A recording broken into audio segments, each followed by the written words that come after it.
just for their own gain. Ano, to earn money. God can bless you. God can give you your own place to shine and your own niche. Bakit kailangan natin magsiraan? Bakit kailangan natin mag-imbento ng kung ano-anong kwento? Bakit kailangan natin siraan ang bawat isa? Tama na. Paano tayo aasenso bilang isang bansa? Paano? If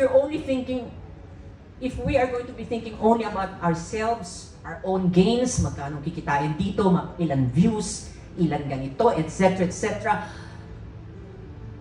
madadala ba natin? Ang dami natin mga kaibigan na sumakabilang buhay recently, in the recent past. So many of them were very affluent. Pero nakita natin, anong naalala sa kanila? Hindi naman yung pera nila eh. Ang naalala sa kanila kung ano yung kabutihan na naiwan nila.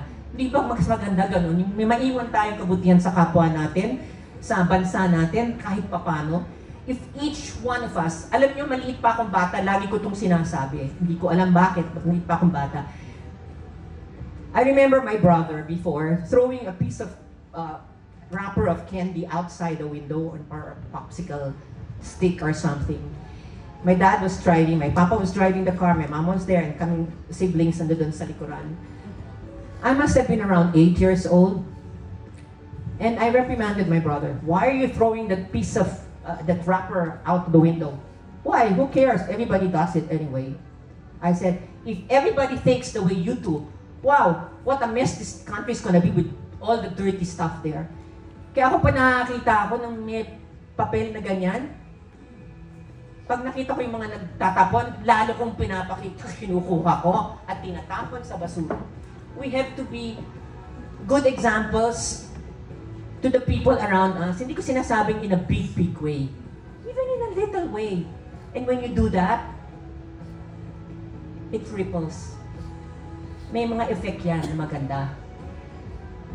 It's just like the power of the pen. Okay? Mga manunulat. Nakikita naman, like, I'm sure our creative team knows that the people who watch your shows, your body of work will be so blessed. It's either to learn something or not. So kayo rin, di ba, yung mga influencers, vloggers, mga kaibigan namin sa press, alam naman ninyo kung sino yung kung ano-anong mga pinagsasabi at pinagsusulat. Sana let's try to influence each other to do good.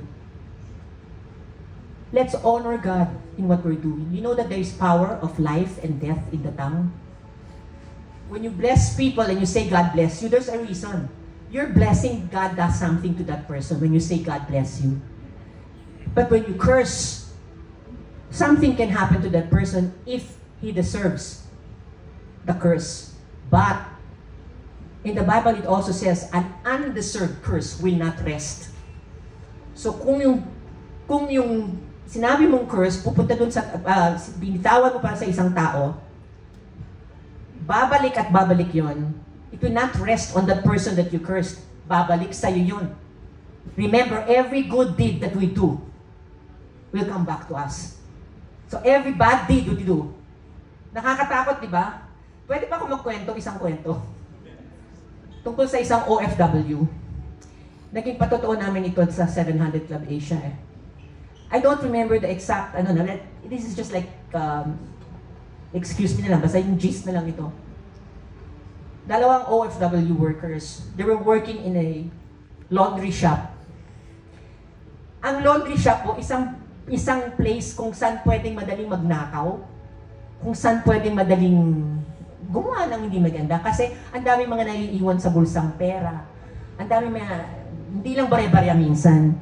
And so the story of this man was, may dilemma siya kung kukunin ba niya yung nakita niyang malaking pera dun sa bulsa. Bakit? Nangangailangan siya eh. May sakit yung asawa, manganganak, kailangan ng pera, etc. Pero sabi niya, nakonsensya siya. Hindi ko kaya. Hindi, Lord. kaya mo naman akong bigyan ng pangbayad ko sa ospital, sa asawa ko, ganyan. So hindi niya kinuha. Sinoli niya. Pag soli niya, I think may pabuya siyang nakuhang konti. But actually, more than the pabuya, God provided. God provided for yung nangyari sa asawa niya, nanganak, ganun. Basta may provide, may tumawag na kapatid yata na, oy, hindi ba manganganak na si ganyan-ganyan? So, binigyan niya. So, tuwa siya. May isa naman. Yung isang tao naman na yun, nag-work din sa laundry shop. Sabi niya, pagkakataon ko na ito, kailangan ko eh. Ganun. Kinuha niya. In other words, inuwi niya yung perang nakita niya na malaking halaga. You don't also sometimes understand how some people forget yung mga bundles of money sa pocket nila. Siguro hindi rin nila kasalanan, baka yung kung sino man na nag-ayos ng gamit nila. Kinuha niya. After a few days, a few weeks, nagkaroon ng mga aksidente, mga grabeng nangyari sa pamilya niya. So, babalik at babalik sa atin yung mga ginagawa nating mabuti o masama. God sees our hearts. So let's honor God with what we do. If He called you to write, do it positively. If He called you to act, to direct, to be a production assistant, to be in management, whatever it is that God has called us to do. Kasi iba-iba tayo eh. Iba-iba ang tawag ng Panginoon sa atin.